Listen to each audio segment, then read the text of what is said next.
नमस्कार दोस्तों, आज है 6 मई 2020। Sharma online academy current affair की दुनिया में आप लोगों का स्वागत करता है। तो चलिए शुरू करते हैं। तो सबसे पहला क्वेश्चन है कि आरट्रैक का कमांड किसने संभाला है। तो आरट्रैक का कमांड लेफ्टिनेंट जनरल राज शुक्ला ने संभाला है, यानी ऑप्शन नंबर ख सही है। जनरल शुक्ला को दिसंबर 1982 में रेजिमेंट ऑफ आर्टिलरी में नियुक्त किया गया था। तो इसमें एक शब्द है आरट्रैक। तो आरट्रैक के फुल फॉर्म हम लोग जान लेते हैं। इसका फुल फॉर्म है कि आर्मी ट्रेनिंग कमांड, और इसका हेडक्वार्टर है शिमला में। एक बार और हम लोग सुन लेंगे। इसका फुल फॉर्म है कि आर्मी ट्रेनिंग कमांड। चलिए अगले अगले क्वेश्चन की ओर हम लोग बढ़ते हैं। विश्व अस्थमा दिवस कब मनाया गया। तो अभी हाल ही में विश्व अस्थमा दिवस 5 मई को मनाया गया। विश्व अस्थमा दिवस ग्लोबल इनिशिएटिव फॉर अस्थमा द्वारा प्रतिवर्ष आयोजित किया जाने वाला एक कार्यक्रम है। कार्यक्रम विश्व भर में अस्थमा जागरूकता और देखभाल में सुधार करने के लिए आयोजित किया जाता है। यह दिन मई के पहले मंगलवार को मनाया जाता है और इस वर्ष यह 5 मई 2020 को मनाया गया। तो चलिए दोस्तों अगले क्वेश्चन की ओर हम लोग बढ़ते हैं। अंतर्राष्ट्रीय अग्निशमन दिवस कब मनाया जाता है। तो अंतर्राष्ट्रीय अग्निशमन दिवस हर साल 4 मई को मनाया जाता है। अंतर्राष्ट्रीय अग्निशमन दिवस हर वर्ष 4 मई को मनाया जाता है।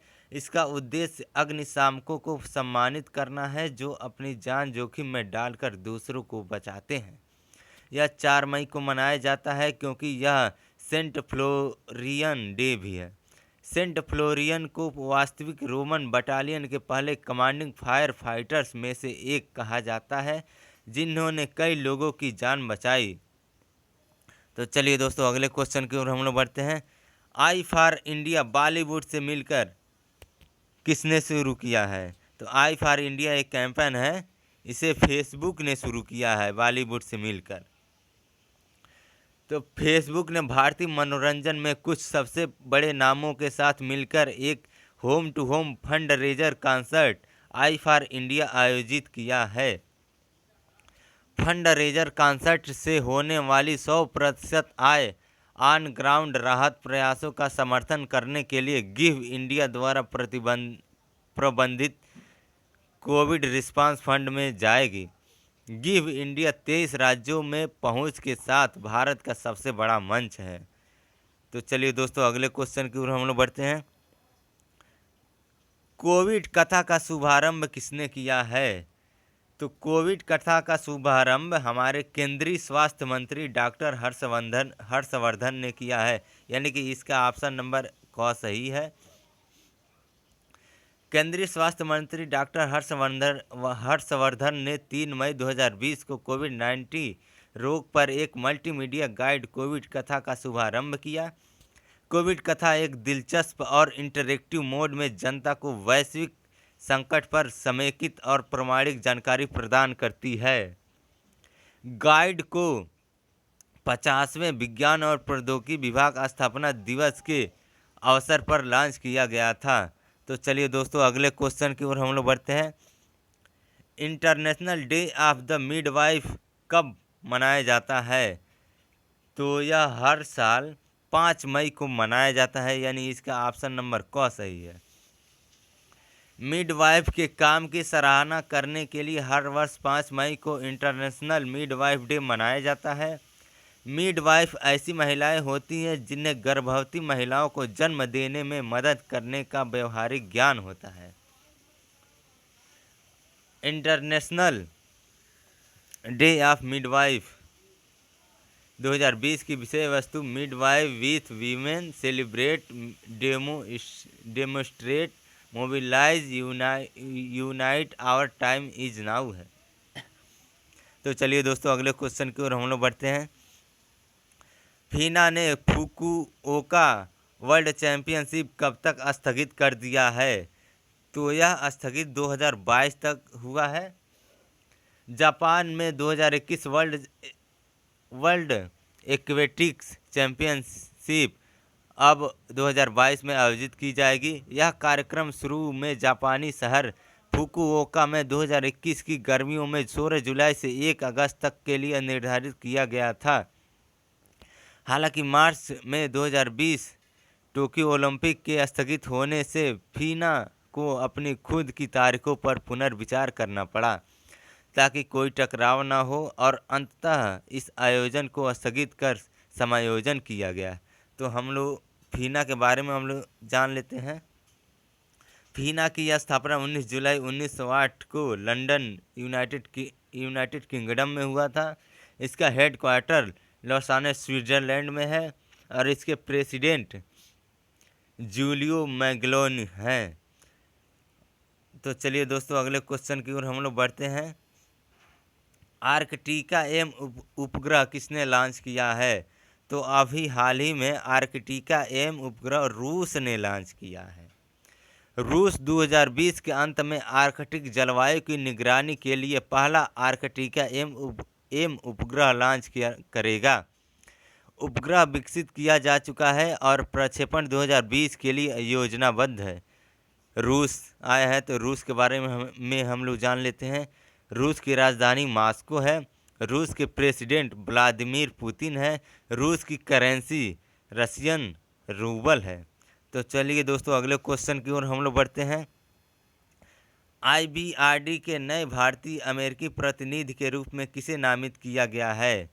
तो इसे अशोक माइकल पिंटू को नामित किया गया है।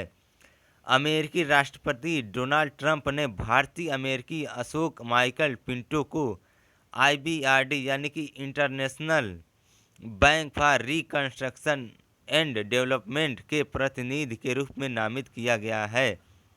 उन्हें 2 वर्ष के लिए नामित किया गया है।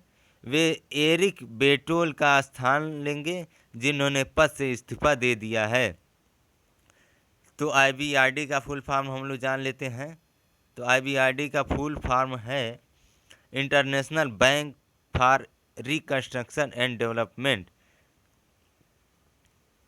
तो चलिए दोस्तों अगले क्वेश्चन की ओर हम लोग बढ़ते हैं। अल्ट्रावायलेट यानी यूवी कीटाणु शोधन टावर किसने विकसित किया है? यूवी कीटाणु शोधन टावर DRDO के वैज्ञानिकों ने विकसित किया है। DRDO ने उच्च संक्रमण प्रवण क्षेत्रों के तेजी से और रसायन मुक्त कीटाणु शोधन के लिए एक अल्ट्रावायलेट कीटाणु शोधन टावर विकसित किया है। अल्ट्रावायलेट ब्लास्टर नामक उपकरण एक अल्ट्रावायलेट आधारित क्षेत्र सैनिटाइजर है जिसे laser science and technology centre द्वारा डिजाइन और विकसित किया गया है। तो इसमें एक शब्द आया है DRDO, तो इसके बारे में हम लोग जान लेते हैं। DRDO को फुल फॉर्म है defence research and development organisation. एक बार और सुन लेंगे हम लोग, defence research and development organisation. इसकी स्थापना 1958 में हुआ था। इसका headquarter DRDO Bhavan new Delhi में है और इसका मोटो बलस्य मूलम विज्ञानम यानी कि strength origin is in science है। तो चलिए दोस्तों अगले क्वेश्चन की ओर हम लोग बढ़ते हैं। RBI ने किस बैंक का लाइसेंस रद्द कर दिया है? तो RBI ने अभी हाल ही में CKP बैंक का लाइसेंस रद्द किया गया है। बैंक की वित्तीय स्थिति खराब होने के कारण CKP कोऑपरेटिव बैंक लिमिटेड का लाइसेंस 30 अप्रैल 2020 से कारोबार बंदी से रद्द कर दिया गया है। तो इसमें एक शब्द आया है RBI, तो इसके बारे में हम लोग जान लेते हैं। RBI का फुल फॉर्म है रिजर्व बैंक ऑफ इंडिया। इसका हेडक्वार्टर है मुंबई में। इसकी स्थापना 1 अप्रैल 1935 को हुआ था, यानी कि 85 साल पहले। इसके गवर्नर है शक्तिकांत दास।